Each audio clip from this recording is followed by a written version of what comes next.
हाँ, एक shift lookup.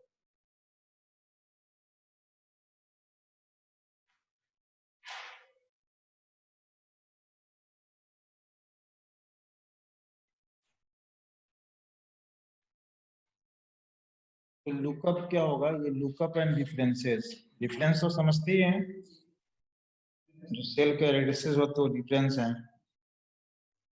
यहाँ पे लुकअप होगा क्या, एक तो पढ़ लेते हैं, उसके बाद हम समझते हैं। H lookup. एच लुकअप जदवल की पहली रो में, जदवल यानी कोई लिस्ट मान लीजिए A1 से लेकर के C10 तक, ये पूरी क्या लिस्ट है, एक जदवल है। तो जदवल की पहली रो में फराहम शुदा वैल्यू को देखता परखता है, यानी चेक करता है। जदवल की पहली रो में जो लिस्ट है, उस लिस्ट की पहली रो को चेक करता है। पहली रो को चेक करने के बाद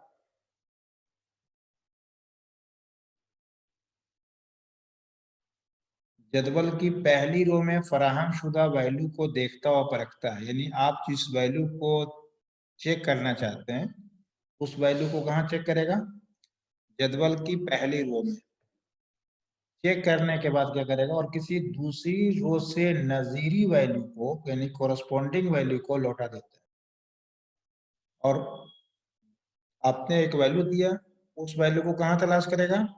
एक रो में तलाश करेगा, जो भी लिस्ट है उस लिस्ट के आपके मुतय्यन करदा रो में तलाश करेगा। उस रो में अगर वो वैल्यू मिल जाता है तो उस वैल्यू का कोरस्पॉन्डिंग वैल्यू दूसरे सेल में क्या है वो बता देगा। जैसे आपने एक लिस्ट बनाई, उस लिस्ट में 5 सब्जेक्ट के 5 बच्चों का नंबर है, तो बच्चों का जो नाम है वो रो वाइज है, यानी रो में, एक रो में आपने लिखा है बच्चों के नाम, और एक कॉलम बनाया है, उसमें 5 सब्जेक्ट का नाम दिया। 5 सब्जेक्ट में अलग अलग हर बच्चे का नंबर है। उसमें से एक और जो रो में खालिद, राशिद, अहमद, बकर के जो नाम है, उसमें राशिद के नंबर को आप सर्च करते हैं, तो ये राशिद, अहमद, खालिद ये कैसा लिखा हुआ है? रो में लिखा हुआ है। तो रो के अंदर आपके किसी वैल्यू को वो सर्च किया, सर्च करने के बाद अब क्या कर रहा है कि आपके लिस्ट में उसका कोरस्पॉन्डिंग वैल्यू, यानी उस खालिद या राशिद का जो मार्क्स आप तलाश करेंगे, वो मार्क्स, जिस सब्जेक्ट का मार्क्स तलाश करेंगे, जहां पर वो मिल जाएगा वो इसको डिस्प्ले कर देगा।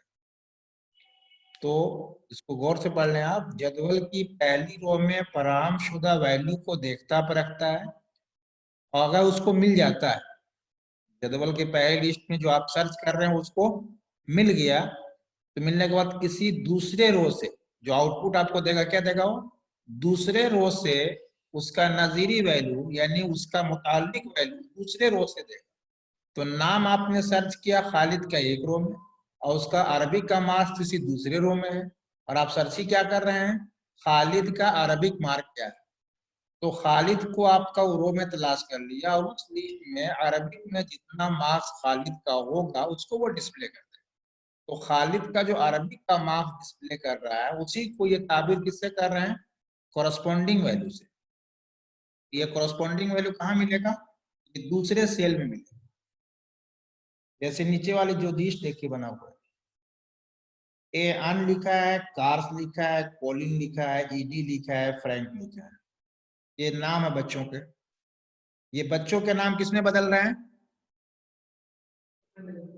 पर्सन नहीं, रो, बच्चों के जो नाम लिखे हैं रो में लिखा है, कॉलम में नहीं ना है। एक रो से मतलब रो वाइज है ना। उसके बाद सब्जेक्ट देख लीजिए, मैथ, फ्रेंच, फिजिक्स, बायोलॉजी, ये कॉलम में लिखा है। उसके जो वैल्यूज बदल रहे हैं हर बच्चों का अलग अलग रो में है। अब इसमें आप मान लीजिए, इसमें तलाश करना है कॉलिन का, और कॉलिन का हमको तलाश करना है कॉलिन है या नहीं। अगर कॉलिन है तो कॉलिन का बायोलॉजी का मार्क्स बताओ। किसका? कॉलिन का बायोलॉजी का मार्क्स। तो आप सर्च किसको करेंगे? कॉलिन। आपको चाहिए क्या? कॉलिन का बायोलॉजी का मार्क्स। तो आप देंगे कॉलिन, कॉलिन देंगे सब्जेक्ट। अब उस कॉलिन के से रिलेटेड जो बायोलॉजी का सब्जेक्ट है, बायोलॉजी का मार्क्स है वो दिला। उसी चीज को ये कह रहे हैं, जदवल की पहली रो में फराहम शुदा वैल्यू को देखता परखता है। जदवल की पहली रो है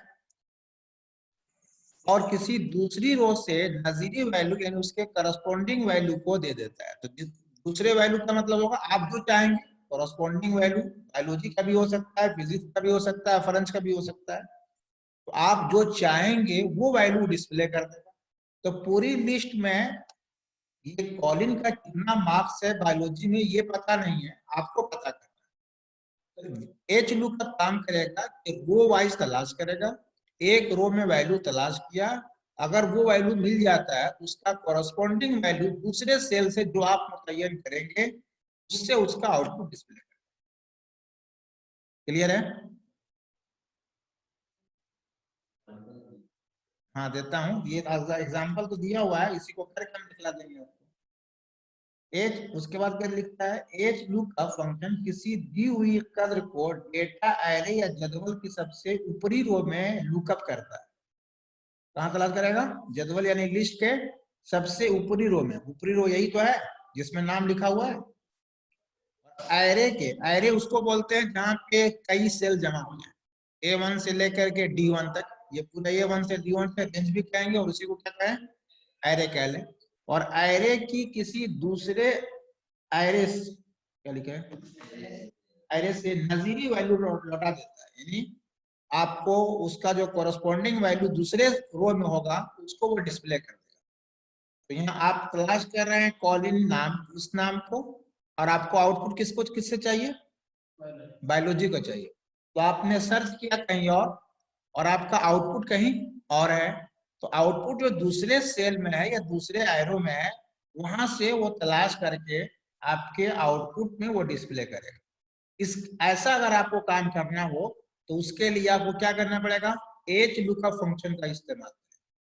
एच लुकअप में क्या क्या क्या बताना पड़ेगा आपको? पहला तो आप वो सेल वो वैल्यू बताइए जिसको फाइंड आउट करना है, मसलन जो नाम आ रहे हैं राशिद, खालिद, अहमद, बकर, ठीक है। उसके बाद ये बताइए कि कहाँ पे सर्च करना है, वो लिस्ट बताइए पूरी, एड्रेस बता देंगे। उसके बाद आपको किसका, अगर वो नाम मिल जाता है जो आप सर्च कर वो मिल जाता है तो उसका आउटपुट कहाँ से लेना चाहेंगे, जो लिस्ट है उस लिस्ट में से किस रो नंबर से आप लेना चाहिएगा, वो रो नंबर की तादाद बताइए। यहाँ पे देखिए, जैसे आप तलाश रहे हैं कॉलिन को, कॉलिन मिल जाएगा तो आउटपुट आपको किसका चाहिए, मान लीजिए बायोलॉजी का चाहिए, आपका बायोलॉजी का मार्क्स चाहिए। तो बायोलॉजी के मार्क्स में रो वाइज अगर गिनिएगा तो कितने नंबर रो पे होगा वो, डी को छोड़ दीजिए, सिर्फ रो पे बता दीजिए। 6 कहाँ से आ गया, इसको मत देखिए, जो लिस्ट बनी है वो लिस्ट को देखिए। कॉलिन्स पहला है, उसके बाद गिनिया बायोलॉजी की रो तक आई तो कितना बनता है, 5 बनता है। आपको तलाश किसमें करना है, अगर बायोलॉजी का मार्क्स तलाश करना होगा तो किस रो में तलाश करेंगे, 5 में। लिस्ट के एतबार से किसमें तलाश करना होगा, 5 में। तो आपको कितने देने पड़े, पहला आप लुकअप वैल्यू दीजिए, देंगे ना, उसके बाद उसका रेंज बताइए कहाँ पे तलाश करना है। अगर उस रेंज में वो मिल जाएगा तो आपको आउटपुट में क्या चाहिए, वो कहाँ पे है, किस नंबर पे है, तो आप नंबर आपको बताना पड़ेगा। मिसाल आपने बता दिया कि 5वां रो है वो, अब उस 5वें रो में उसका जो मुताल्लिका वैल्यू जहाँ पे मिलेगा, है तो कई कई सेल बने हुए हैं, उसमें से जिस सेल में वैल्यू मिल जाएगा उसको वो डिस्प्ले कर, जैसे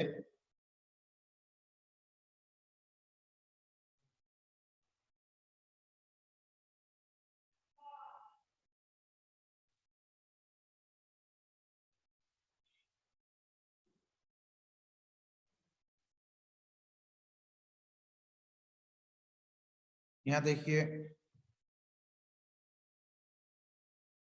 math, Urdu, Persian, Arabic, Ahmad, Khalid, Jamal, Nadeem, Sajid, ये मार्क्स है, नाम है, ये उसके नंबर से।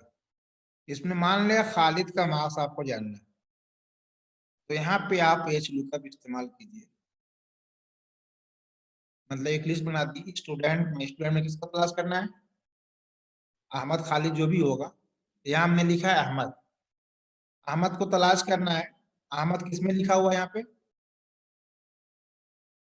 J9 में, उसके बाद J9 लिख दिया। J9 में जो हमने लिखा उसको तलाश करो। J9 में लिखा हुआ क्या है? अहमद है। उसके बाद अगर कहाँ तलाश करेगा तो कॉमा देके बताया A2 से लेकर के F6 में तलाश करो। A2 यहाँ है, F6 यहाँ तक आएंगे, ठीक है। A2 से लेके F6 तक तलाश कर लो। अगर वो मिल जाता है तो रो नंबर 5 में उसका कॉरस्पॉन्डिंग वैल्यू दो। कॉरस्पॉन्डिंग वैल्यू, कॉरस्पॉन्डिंग वैल्यू मतलब रो नंबर 5 में है, ये 5 ही ना है ये। अगर हमको ये अहमद, खालिद, बकर जितने नाम है इनका हमको अरबिक का मार्क्स तलाश करना है। अरबिक का मार्क्स तलाश करने में किस रो में आएगा? 5वें में आएगा ना। तो 5वें में आया तो हमने लिख दिया 5, ठीक है।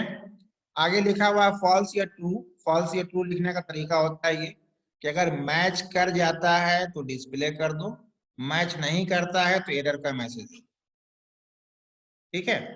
आपने ये लिखा एच लुकअप J9 A2 से लेकर के F16 तक 5 फॉल्स, एंटर प्रेस किया, यह है आपको 19। अब ये अहमद है, इस अहमद को आप साजिद कर दीजिए। क्या जानना चाहते हैं आप कि साजिद का अरबिक में कितना मार्क्स है?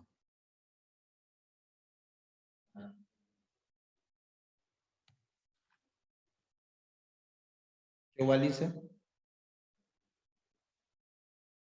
इस अरबिक की जगह पे मान लीजिए हम अरबिक नहीं चाहिए, हमको उर्दू चाहिए,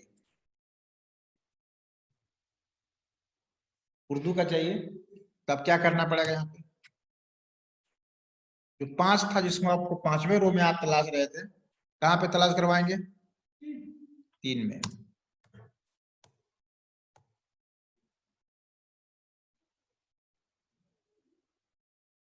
एच लुक, फिर J9, ये J9 जहां पे जिस वैल्यू को आप सर्च कर रहे हैं, जहां लिखेंगे आप उसका पता,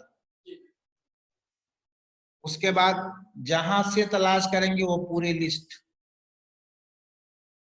ये तो हमने आसानी के लिए लिख दी है।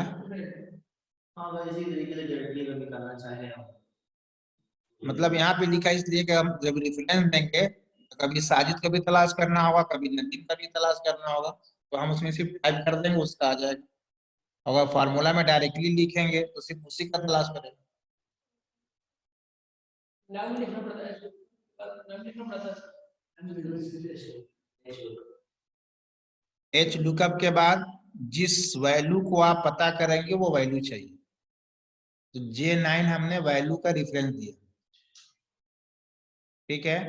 कॉमा दे करके हमने सेल का पूरा रेफरेंस दे दिया है, A2 से लेकर के F16 तक। इसी को ये लुक एरे बोल रहे हैं। लुकअप वैल्यू हुआ, दूसरा टेबल एरे बोल रहे हैं, लुकअप एरे बोल रहे हैं। उसके बाद तीसरे नंबर पे रो इंडेक्स नंबर डाला है, किस रो में उसका कॉरस्पॉन्डिंग वैल्यू चाहिए। रो कई है यहाँ पे, कई सब्जेक्ट के मार्क्स हैं, आपको किस सब्जेक्ट का चाहिए? हाँ, तो जिस रो का चाहिए वो रो नंबर डालेंगे। ये रो नंबर 2 का हो सकता है, 3 हो सकता है, 4 हो सकता है, 5 हो सकता है, और भी बढ़ सकता है। उसके बाद अगला वैल्यू आपका फॉल्स का हो सकता है या ट्रू का हो सकता है। फॉल्स या ट्रू ये दोनों ऑप्शनल चीज है, चाहे दे या चाहे छोड़ दें।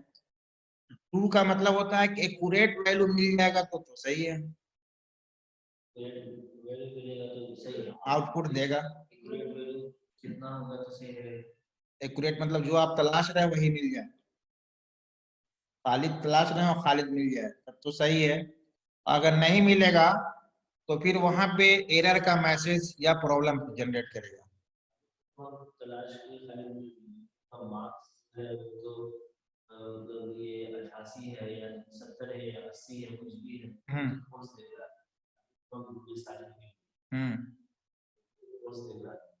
फॉल्स कहाँ निकला रहा है? फॉल्स लिखने का रहा, फॉल्स लिखेंगे या ट्रू लिखेंगे? फॉल्स उस वक्त लिखेंगे, फॉल्स लिखने का फायदा ये है कि अगर आपका जो वैल्यू सर्च कर रहे हैं वो मिल गया तो ठीक है, और अगर नहीं मिला तो वो एरर का मैसेज दे देगा। जैसे ये साजिद है, यहाँ पे आप लिख दीजिए ललित, नॉट अवेलेबल, तो नॉट अवेलेबल ये फॉल्स वगैरह के यहाँ से आ रहा है, इसको अगर आप ट्रू कर दीजिए,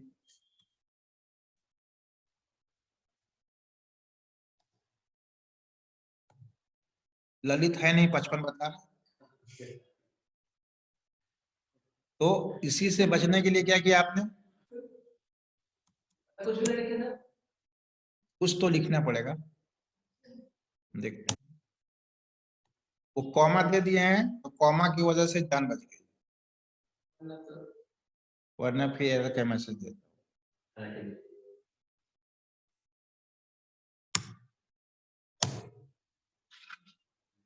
बाय डिफॉल्ट ट्रू ले लिया उसने, 55 होगा कहीं पे, 55 है ना दूसरा नंबर,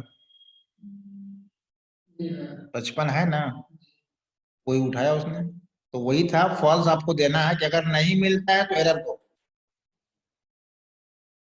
ठीक है। तो नहीं मिलेगा तो एरर दो, तो वहां पे फॉल्स लिखना होगा।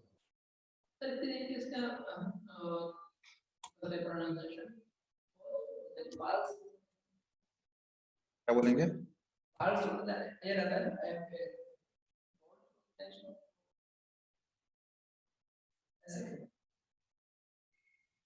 क्या बोलते हैं, फॉल्स बोलते हैं, हमें फॉल्स बोलना चाहिए, फॉल्स ही बोलिए। ये रहा आपका, उसके बाद एच लुकअप हुआ, उसी तरीके से एच लुकअप के तरीके से वी लुकअप भी है। ये फर्क कितना होगा, एच लुकअप तलाश जो कर रहा है ये हॉरिजॉन्टली तलाश कर रहा है, हॉरिजॉन्टली यानी रो वाइज, आपने रो वैल्यू है, रो ही में तलाश किया, रो ही से आपको जवाब मिला। और वी लुकअप काम वही करेगा जो एच लुकअप का है, लेकिन ये कॉलम में करेगा। आप कॉलम में वैल्यू तलाश कीजिए और कॉलम से ही वो जवाब बताएगा, ठीक है। एच लुकअप ये लिखता है, जदवल के पहले कॉलम में फराहम करदा वैल्यू को देखकर किसी दूसरे कॉलम से नजीरी कर यानी कोरस्पॉन्डिंग वैल्यू को लौटा देता है। बात वही हो गई, बस वहां पे रो का कहा था, और यहाँ पे क्या कह रहा है, कॉलम का। यानी जो आप लिस्ट बनाएंगे वो लिस्ट कॉलम वाइज होना चाहिए, रो वाइज नहीं होना चाहिए। अगर कॉलम वाइज तलाश करना है तो वहां पे क्या करेंगे आप, वी लुकअप का इस्तेमाल करें। जो सिंटेक्स वहां था वही सिंटेक्स यहाँ भी होगा। आप लुकअप वैल्यू दीजिए, एरे बताइए, इंडेक्स नंबर बताइए, अब वहां पर रो इंडेक्स था, यहाँ पे कॉलम इंडेक्स होगा। समझ में आ रहा है या नहीं, जैसे मान लें ये आइटम नेम है, प्राइस है, ये लिस्ट किस में बदल रही है, कॉलम में या रो में, कॉलम में। तो आइटम नेम लिखा हुआ है, प्राइस लिखा हुआ है। अब मान लीजिए हमको कहीं कीबोर्ड का प्राइस पता करना है, कभी मॉनिटर का पता करना है, अलग अलग वैल्यू है, अलग अलग प्राइस है, तो यहाँ पे आप एच लुकअप नहीं लगा सकते, आप वी लुकअप लगाए, क्योंकि कॉलम जो वैल्यूज बदल रहे हैं वो कॉलम में बदल रहे हैं। तो यहाँ पे आपने लिखा वी लुकअप, किसको तलाश करना है, F3 मॉनिटर, मॉनिटर कीबोर्ड जो भी हो सकता है, वो हो गया आपका F3 में। कहां से कहां तक चला है वो जदवल बताइए, जो इसको लुकअप एरे बता रहे हैं, टेबल एरे बता रहे हैं, कहां तक जाएगा वो, A1 से लेकर के B5 तक, B5 तक जाएगा ना, ये पूरा टेबल हो गया। अब क्या कौन सा वैल्यू आपको चाहिए, उसकी प्राइस चाहिए, ये प्राइस किस कॉलम में है, A4, प्राइस किस कॉलम में है, कॉलम 1 में या कॉलम 2 में, बी का मतलब दूसरा कॉलम, कॉलम बी में है, तो दूसरा यानी यहाँ पे इंडेक्स नंबर बताना है ना, तो इंडेक्स नंबर तो चलेगा 1 2 3 4 5 से, जब किसी की इंडेक्सिंग करेंगे आप तो नंबर ही से चलेगा। तो अब यहाँ पे इंडेक्सिंग नंबर से किया तो हमने लिखा 2, फॉल्स और ट्रू जो वहां केस था वही केस यहाँ पर भी होगा। आप इंटर के लिए 400 बताया, मॉनिटर के सूरत में आप उसका नाम बदल दीजिए, स्कैनर बदल रहा है, बोलिए, जब हम वहां पर ये दो डाल रहे हैं, हाँ, तो जो ये लंबी जो लिस्ट है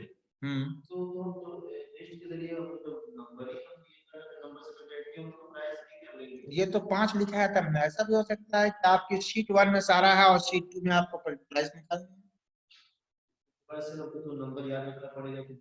एक ही मर्तबा ना, एक ही मर्तबा ना देखना पड़ेगा। जब हम फॉर्मूला लिख करके सेव कर देंगे और नेक्स्ट टाइम हमको सर्च करना होगा तब तो नहीं याद करना पड़ेगा। तो याद नहीं रहेगा तो फिर हम कैसे निकालेंगे? याद का मतलब नहीं है, हमने एक मर्तबा फॉर्मूला सेट कर दिया दे करके, कॉलम नंबर 2 में हमारी प्राइस है। अभी तो हमने दो ही लिस्ट हमने बनाई है, दो ही कॉलम दी, हो सकता है 50-10 कॉलम पे मुश्तमिल हमारी लिस्ट बनी हुई है, कई तरह की उसमें मालूमात दी गई हैं। उसमें से जो मालूमात हमको अखज करनी है वो कॉलम नंबर 2 पे है, ठीक है। और आपके पास जो ये आइटम ये 5 नहीं है बल्कि 5000 है। अब उस 5000 में किसी एक आइटम को, आपके पास आइटम का नाम पता है और ये भी पता है, और ये पता नहीं है कि वो आइटम है कि नहीं है, लेकिन आप आइटम है आपके जहन में कि इस आइटम का प्राइस देखना है। तो अगर आपके ये सिर्फ दे दें हम आपको, यहाँ पे आप सिर्फ प्राइस आइटम का नाम बता दीजिए, वो आपको प्राइस बता देगा, और ये लिस्ट हम हाइड कर दें आपकी मदद से। तो आपको तो सिर्फ प्राइस आइटम का नाम ही बताना पड़ेगा ना।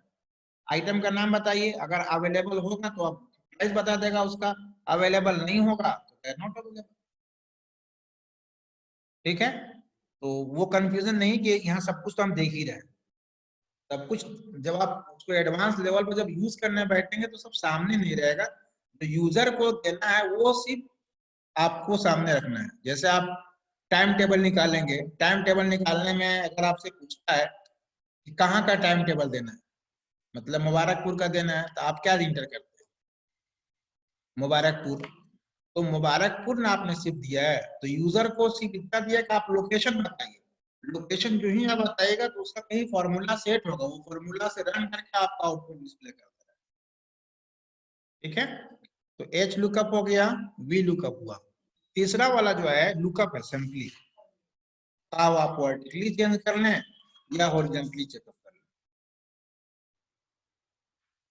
ठीक है।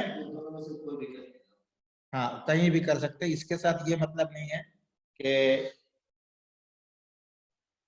रो वाइज या कॉलम वाइज। जैसे इसकी लिस्ट देखते हैं,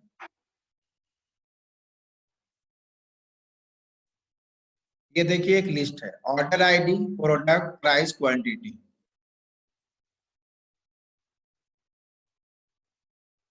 ऑर्डर आईडी में है इतना आईडी है, एप्पल है। हमको जानना ये है कि 1260 ऑर्डर आईडी पे कौन सा प्रोडक्ट है,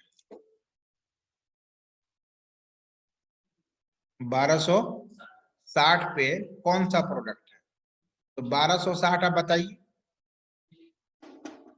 ठीक है। और आप उसका लिस्ट बता दीजिए किसमें तलाश करना है। तो ये जो लिस्ट है आपकी, प्रोडक्ट किसमें कॉलम है, दूसरे में है, तो आप B1 से लेकर के B6 बता दीजिए।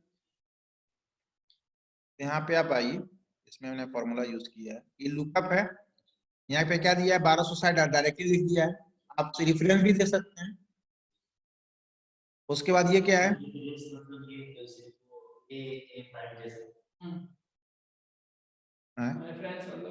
मतलब जिसे यहाँ पे ये जो लिखा है आपने 1260 हमने लिखा है ना 1260, आप यहाँ पे यू बना सकते हैं, प्रोडक्ट, प्रोडक्ट के बाद आप यहाँ पे लिख दीजिए 1260, लिख दिया। और यहाँ पे लिख दीजिए प्रोडक्ट,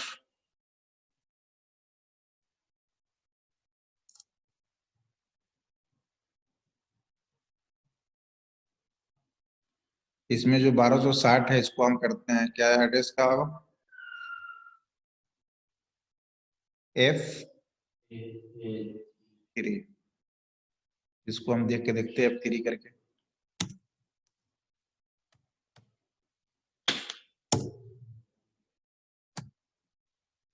अब ये 1260 को आप 1240 कर दीजिए,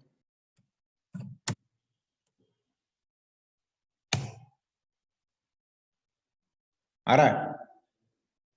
यहाँ पे क्या किया आपने, लुकअप वैल्यू दिया, लुकअप वैल्यू में क्या है, ऑर्डर आईडी है। कहाँ पे तलाश करेगा, A1 से लेकर के A6 में, A1 से लेके A6 तक, यही ना ऑर्डर आईडी है। अगर इसमें मिल जाता है तो मिलने के बाद आपका जवाब B1 से लेके B6 से दे दो। B1 से लेकर के B6 तक, इसमें जहां पर भी मिल जाता है। और B1 से लेके B6 तक है, B9 B100 भी हो सकता है, B2000 भी हो सकता है, होगा ना। तो इस तरीके से आप अगर डिफरेंट वैल्यूज आ रहे हैं अलग अलग कॉलम में तो हाँ जी, B1 से लेके B6 तक एक कॉलम ही होना चाहिए आपको। तो B1 से लेकर B6 तक, इसमें आपको टेबल एरे नहीं बताना पड़ा। जैसे एच लुकअप में, अभी लुकअप में क्या किया था आपने, पूरा लिस्ट आपने मुतय्यन किया था। यहाँ पे पूरी लिस्ट आपको नहीं बतानी है, जिस कॉलम में आपको सर्च करना है उस कॉलम का, और अगर वो मिल जाता है तो उसका कौन सा जवाब आपको चाहिए, उस कॉलम का पूरा एड्रेस। ठीक है, ये एच लुकअप, वी लुकअप और लुकअप नहीं, उसी हिसाब से जिस तरह आप किए हैं उसी तरीके से। हाँ बनाइए इसको। ये किताब में आप क्या है, ये देखिए आपका किताब है, इसमें जो नाम लिखा हुआ है इसको आप बदल सकते हैं। यह मैथ है, फ्रेंच है, फिजिक्स है, अपने एतबार से दे सकते हैं। ये जो नाम है वो नाम आप बदल दीजिए, मार्क्स को बदल दीजिए, नमूना ऐसी होना चाहिए।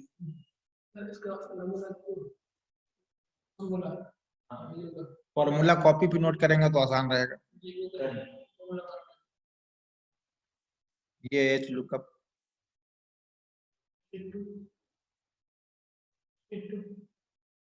सिट्टू का ये एच लुकअप है, ये वी लुकअप है।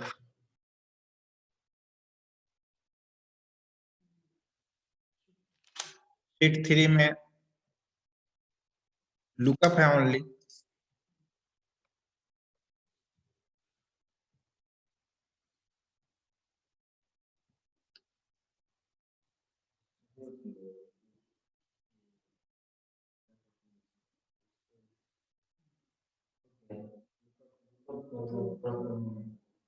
क्या चीज?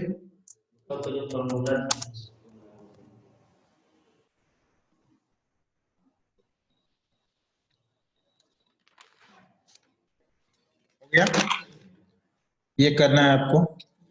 उसके बाद एक दो मैथ का देख लीजिए, नहीं है जो आप पढ़ लिए हैं वही है जो आप जानते हैं। मैथ और ट्रिक फंक्शन है, उसमें से पहला वाला सम है, सम जानते हैं। रेंज भी दे सकते हैं और अलग अलग सेल भी दे सकते हैं, अलग अलग वैल्यू भी दे सकते हैं। अलग अलग वैल्यू देना होता है तो क्या करते हैं, कॉमा लगाएंगे, सम 45 कॉमा 46 56 हो गया, कॉमा 80 ब्रैकेट बंद। ठीक है, वैसी सेल भी हो जाएगा A1 कॉमा B1, कभी A1 से लेकर के A6 तक करके दिखलाया आपको, पूरा एग्जाम्पल जो दिया है पूरा किया है। उसके बाद प्रोडक्ट है, प्रोडक्ट का काम मल्टीप्लाई वाला है। जैसे आप 9 मल्टीप्लाई बाई 9, इसी आउटपुट को प्रोडक्ट से लें, प्रोडक्ट 9,9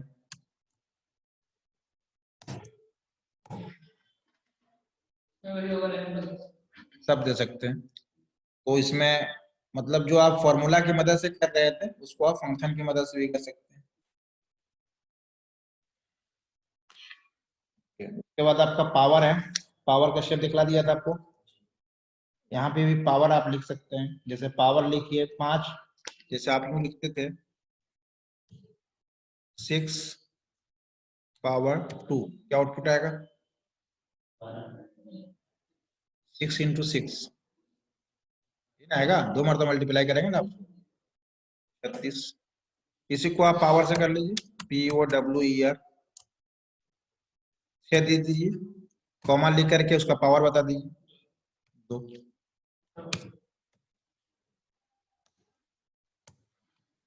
ठीक है, ये पावर का हो गया आपका। उसके बाद स्क्वायर रूट पढ़ाया था ये। किसी भी नंबर का स्क्वायर रूट जानना चाहें, एक नंबर है उसका स्क्वायर क्या है, जैसे 5 का स्क्वायर क्या होगा, 5 का स्क्वायर 25, 3 स्क्वायर निकलेगा 25, नंबर मल्टीप्लाई बाय इटसेल्फ, तो 25 आ गया। अब 25 का स्क्वायर रूट तलाश करना है, यानी किसका स्क्वायर है वो, 5 का, SQRT। जिसका चाहिए 25 का चाहिए तो 25 लिख दे, ठीक है। हाँ जी, हाँ इसको स्क्वायर, यानी जिसका वो स्क्वायर होगा वो किसका स्क्वायर है, अगर ये जानना है तो स्क्वायर रूट SQRT फंक्शन का इस्तेमाल, ठीक है। उसके बाद एक दो और ऑप्शन है जो आसान है, एक देखिए मीन है, एक मैक्स है। 222 पे देखिए मैक्स लिखा है, मैक्स और मीन, मैक्स यानी मैक्सिमम और मीन का मतलब मिनिमम। जैसे आपका ये है ना, C2 से लेकर के C6 में हाईएस्ट नंबर को तलाश करना है, तो आप मैक्स लिखिए। इसका एड्रेस बता दीजिए। 100 बताया, इसी को मीन कर दीजिए। मैंने इसको इससे कॉम्प्लेक्स फॉर्मूला पढ़ा चुका, कॉम्प्लेक्स फॉर्मूला की कंडीशन के मुताबिक मैक्सिमम और मिनिमम पता करना है, बताया था ना। जैसे कई डिपार्टमेंट हैं, एक कई मुलाजिम हैं, एक उर्दू डिपार्टमेंट में काम करता है, एक अरबी में करता है, उर्दू में करने वाले 5 हैं। आपको तलाश करना है कि उर्दू डिपार्टमेंट में 5 मुलाजिमीन के हाईएस्ट तनख्वाह फाइंड आउट कीजिए।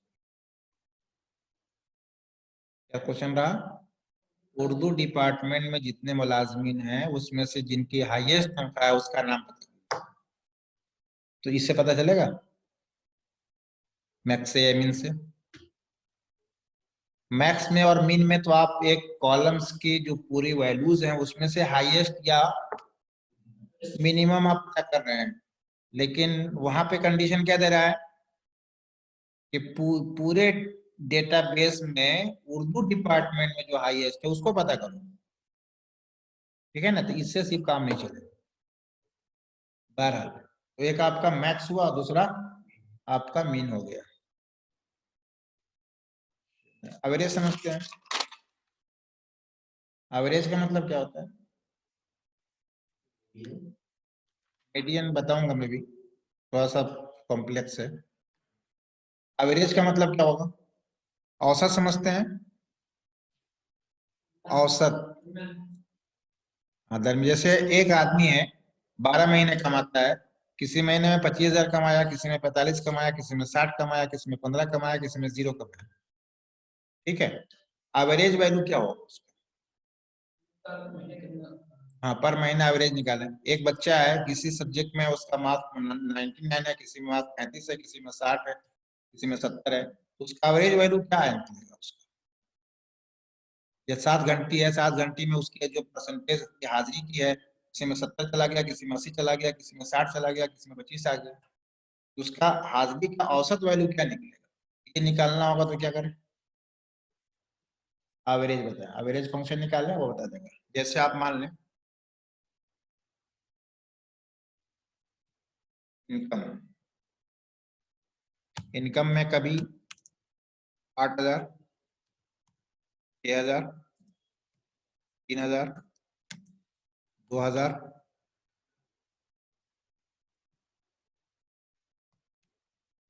9,000, छह महीने का हुआ ये, 1 2 3 4 5, 5 महीने में इतना कमाया। अब आप पूछिएगा कि महीने का औसत कमाई कितनी है, ठीक है।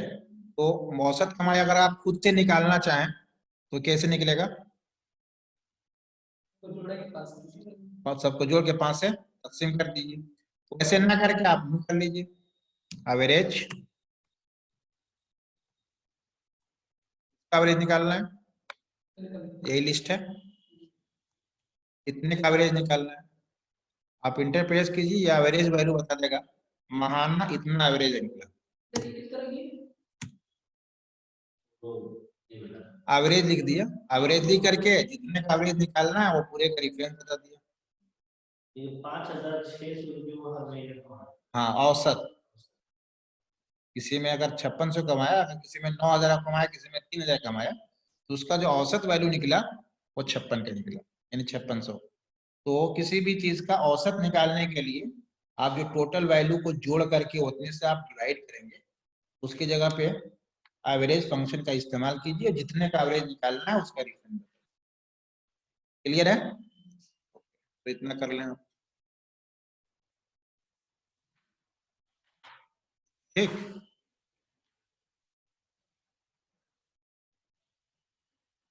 क्या कर रहा है सिर्फ स्क्रीन।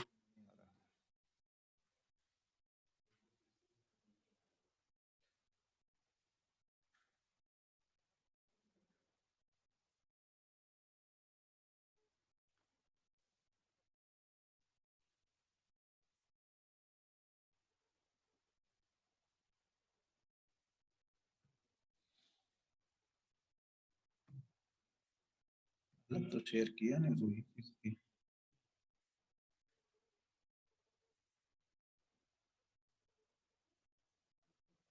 चल भाई अभी वीडियो भेजता हूँ मैं, उसको देख लेना।